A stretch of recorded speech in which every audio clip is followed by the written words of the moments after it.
नमस्कार। EPS prime के विशेष प्रसारण में आपका हार्दिक स्वागत है।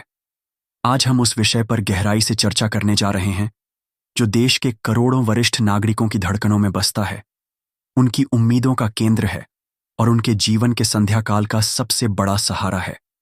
जी हां, हम बात कर रहे हैं कर्मचारी पेंशन योजना 95 यानी ईपीएस 95 के पेंशन धारकों की, जिनकी आंखें दशकों से एक सम्मानजनक पेंशन की प्रतीक्षा में पत्थरा गई हैं। आज के इस विस्तृत विश्लेषण में हम जानेंगे कि पेंशन वृद्धि की इस लंबी लड़ाई में नवीनतम मोड़ क्या आया है, कर्मचारी भविष्य निधि संगठन यानी ईपीएफओ की ओर से क्या महत्वपूर्ण घोषणा हुई है, और सबसे बड़ा सवाल, क्या वित्त मंत्रालय उन 78 लाख पेंशन भोगियों की पुकार सुनेगा जिनका वर्तमान जीवन मात्र 1000 रुपये की मासिक पेंशन के सहारे कट रहा है। चलिए इस पूरी कहानी को परत दर परत समझते हैं। सबसे पहले उस ताज़ा जानकारी पर नजर डालते हैं जिसने पेंशन भोगियों के बीच चल रही अटकलों पर एक आधिकारिक मुहर लगा दी है। दरअसल सूचना का अधिकार यानी आरटीआई के तहत मांगी गई एक जानकारी के जवाब में कर्मचारी भविष्य निधि संगठन ईपीएफओ ने एक बहुत बड़ी और महत्वपूर्ण बात स्पष्ट कर दी है। लंबे समय से यह उम्मीद जताई जा रही थी कि सरकार न्यूनतम पेंशन को बढ़ाकर 7,500 रुपये करने पर सहमत हो गई है और ईपीएफओ जल्द ही इस पर कार्रवाई करेगा। लेकिन इस आरटीआई के जवाब ने इन उम्मीदों पर फिलहाल के लिए विराम लगा दिया है। ईपीएफओ ने अपने आधिकारिक प्रत्युत्तर में यह साफ साफ कहा है कि अभी तक न्यूनतम पेंशन को 7,500 रुपये करने के संबंध में कोई भी अंतिम मंजूरी प्रदान नहीं की गई है। यह जवाब अपने आप में एक बड़ा अपडेट है। यह हमें बताता है कि जमीनी हकीकत क्या है। सोशल मीडिया और विभिन्न मंचों पर चल रही खबरों के विपरीत आधिकारिक तौर पर पेंशन वृद्धि का आदेश अभी जारी नहीं हुआ है। ईपीएफओ का यह स्पष्टीकरण उन लाखों पेंशन भोगियों के लिए एक झटका हो सकता है जो तत्काल राहत की उम्मीद कर रहे थे, लेकिन यह वर्तमान स्थिति को बिल्कुल पारदर्शी बना देता है। इसका अर्थ यह नहीं है कि भविष्य में यह मंजूरी नहीं मिल सकती, जैसा कि ईपीएफओ ने भी संकेत दिया है, लेकिन वर्तमान सत्य यही है कि मंजूरी की फाइल अभी भी अंतिम निर्णय की प्रतीक्षा में है। अब सवाल उठता है कि यह स्थिति क्यों बनी? क्या पेंशन वृद्धि की मांग पर कभी विचार ही नहीं हुआ? ऐसा बिल्कुल नहीं है। इस मांग का एक लंबा और संघर्षपूर्ण इतिहास रहा है। आपको याद दिलाना चाहेंगे कि आज से कुछ समय पहले एक उच्च स्तरीय निगरानी समिति, हाई लेवल मॉनिटरिंग कमेटी, का गठन किया गया था, जिसे पेंशन की राशि की समीक्षा करने का कार्य सौंपा गया था। उस समिति ने अपनी गहन पड़ताल और विश्लेषण के बाद यह सिफारिश की थी कि न्यूनतम पेंशन को कम से कम 2,000 रुपये प्रति माह कर दिया जाना चाहिए। यह उस समय के हिसाब से एक महत्वपूर्ण कदम माना गया था, लेकिन देश के लाखों पेंशन धारकों की उम्मीदें उस समय टूट गईं जब वित्त मंत्रालय ने इस सिफारिश को स्वीकार करने से इनकार कर दिया। मंत्रालय ने वित्तीय बोझ और अन्य कारणों का हवाला देते हुए इस प्रस्ताव को ठंडे बस्ते में डाल दिया। यह एक ऐसा क्षण था जिसने पेंशन भोगियों के संघर्ष को और भी दृढ़ बना दिया, क्योंकि उन्हें यह एहसास हो गया था कि बिना एक बड़े और संगठित प्रयास के उनकी आवाज सुनी नहीं जाएगी। इसी अस्वीकृति की पृष्ठभूमि में ईपीएस 95 की राष्ट्रीय संघर्ष समिति का उदय और उनके आंदोलन का तेज होना स्वाभाविक था। देश भर के पेंशन भोगी इस समिति के झंडे तले एकजुट हुए और उन्होंने अपनी मांगों को और अधिक मुखरता से उठाना शुरू कर दिया। इसी कड़ी में हाल ही में एक बहुत बड़ी बैठक हुई जिसने एक बार फिर उम्मीद की एक नई किरण जगाई है। राष्ट्रीय संघर्ष समिति के एक उच्च स्तरीय प्रतिनिधिमंडल ने, जिसका नेतृत्व कमांडर अशोक राउत जी जैसे अनुभवी नेता कर रहे थे, देश की वित्त मंत्री माननीय निर्मला सीतारमण जी से एक महत्वपूर्ण मुलाकात की। यह कोई सामान्य बैठक नहीं थी। यह उन लाखों बुजुर्गों की भावनाओं, उनकी पीड़ा और उनके आत्मसम्मान की आवाज थी जो अपने जीवन भर की जमा पूंजी और मेहनत के बाद आज वृद्धावस्था में आर्थिक तंगी का सामना कर रहे हैं। समिति ने वित्त मंत्री के समक्ष अपनी मांगों का एक विस्तृत चार्टर प्रस्तुत किया। उनकी मांगें बिल्कुल स्पष्ट और तर्कसंगत थीं। समिति ने कहा कि अब 2,000 या 3,000 रुपये की बात नहीं चलेगी। आज की कमरतोड़ महंगाई, आसमान छूती स्वास्थ्य सेवाओं के खर्च और जीवन की बुनियादी जरूरतों को देखते हुए न्यूनतम पेंशन 7,500 रुपये प्रतिमाह होनी चाहिए। लेकिन उनकी मांग यहीं खत्म नहीं हुई। उन्होंने एक और महत्वपूर्ण पहलू जोड़ा, महंगाई भत्ता यानी डीए। समिति का तर्क था कि केवल एक बार पेंशन बढ़ा देना काफी नहीं है। हर साल बढ़ती महंगाई पेंशन की बढ़ी हुई राशि के मूल्य को भी कम कर देती है। इसलिए पेंशन को महंगाई भत्ते से जोड़ा जाना नितांत आवश्यक है, ताकि पेंशन की क्रय शक्ति समय के साथ कम न हो और बुजुर्गों को हर साल सरकार के सामने हाथ न फैलाना पड़े। और तीसरा और शायद सबसे मानवीय पहलू था मुफ्त चिकित्सा सुविधा की मांग। समिति ने वित्त मंत्री को बताया कि 1,000 रुपये की मामूली पेंशन पाने वाले किसी बुजुर्ग के लिए आज के समय में डॉक्टर की फीस और दवाइयों का खर्च उठाना लगभग असंभव है।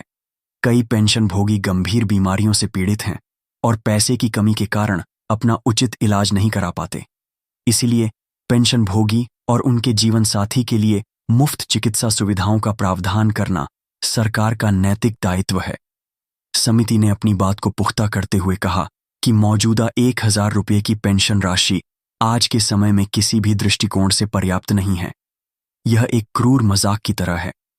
इस राशि से घर का किराया देना, 2 समय का भोजन जुटाना, बिजली पानी का बिल भरना और दवाइयों का खर्च निकालना असंभव है।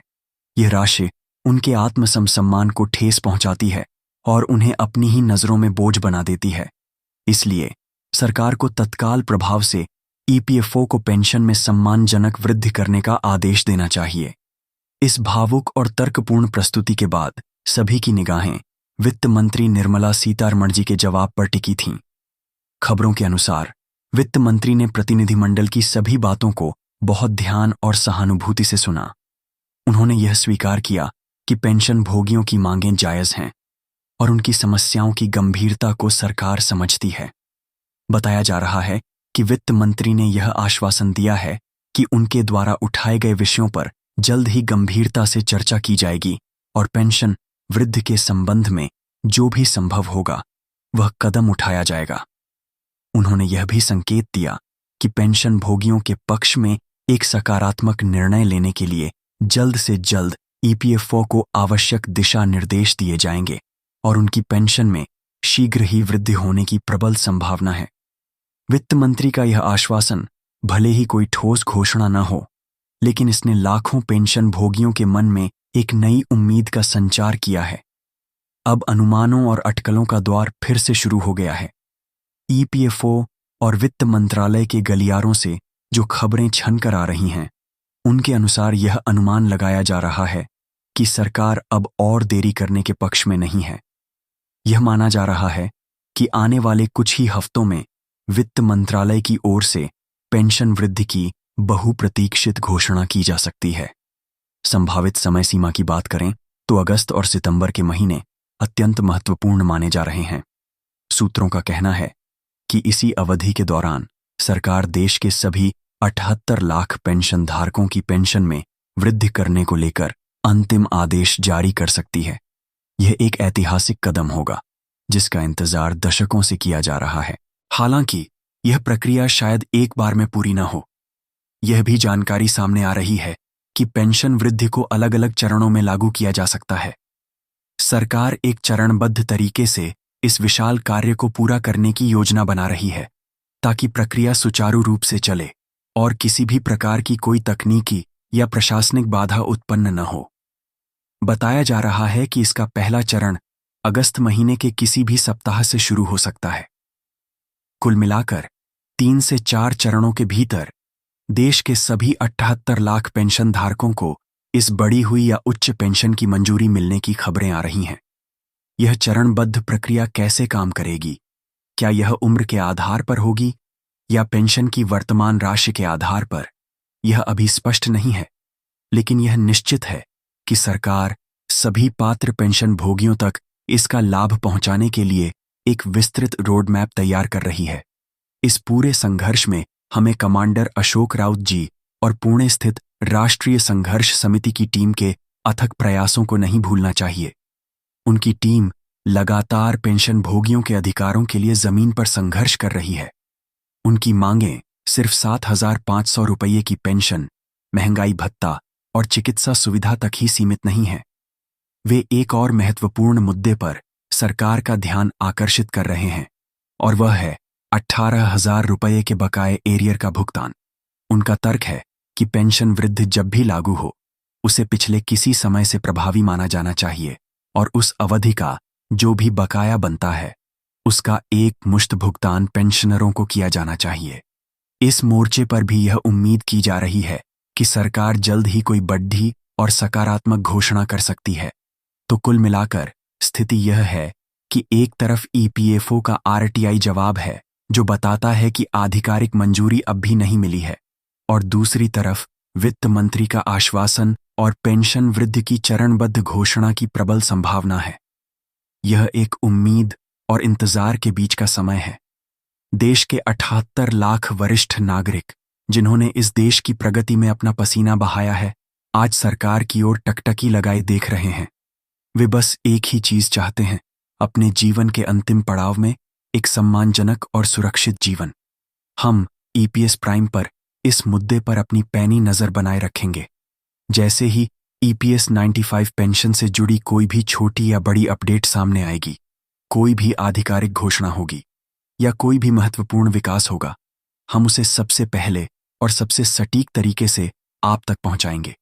यहां हम अपने सभी दर्शकों और पेंशन धारकों को एक बात स्पष्ट कर देना चाहते हैं। हमारा चैनल आपको जो भी जानकारी प्रदान करता है वह सोशल मीडिया, समाचार पत्रों और विश्वसनीय सूत्रों के माध्यम से प्राप्त होती है।